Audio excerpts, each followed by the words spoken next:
En France, la tendance à l'incarcération est très forte et je suis frappée de voir, depuis que j'ai prêté serment, l'inflation des peines. Je vois devant les assises, je trouve que pour des mêmes faits, les peines ont doublé en 20 ans. On n'est pas dans le laxisme qui est souvent dénoncé pour des raisons politiques par certains.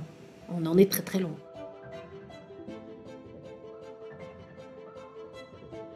Je suis devenue avocate complètement par hasard. J'ai fait d'abord une école de commerce et en même temps je faisais des études de droit et un jour j'ai croisé quelqu'un qui m'a dit c'est la dernière année où on peut passer le CAPA directement, après il faudra faire un centre de formation. Et donc c'est comme ça que j'ai passé le CAPA et que je suis rentrée dans un cabinet faisant du droit des affaires, du droit bancaire. Je me rappelle de ma première plaidoirie. Je suis arrivée, je me rappelle, dans la chambre de tribunal correctionnel. L'avocat en face m'a pris de haut. Donc j'arrivais un peu tétanisée devant le tribunal. J'ai plaidé et quelques semaines après, j'ai eu la grande satisfaction d'avoir obtenu le plein de mes demandes et que cet avocat qui m'avait terriblement méprisée avec toute la morgue de l'ancien était le nez dans le sable.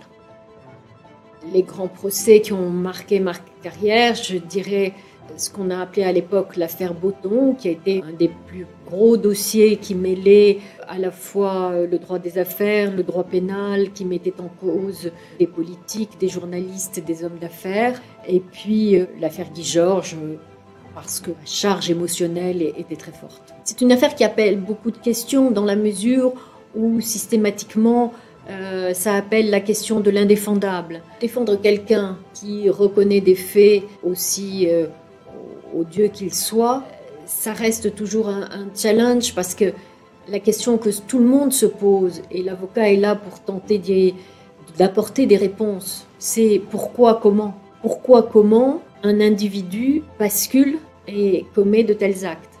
Et il ne faut pas croire que ça n'arrive qu'aux autres finalement. C'est-à-dire que la part d'ombre qu'il peut y avoir en chacun d'entre nous, pourquoi, comment, à un certain moment, j'allais dire, elle explose en plein jour et elle prend le dessus.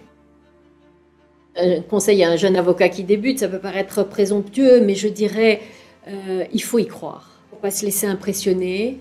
Et en même temps, il ne faut surtout pas confondre agressivité et combativité.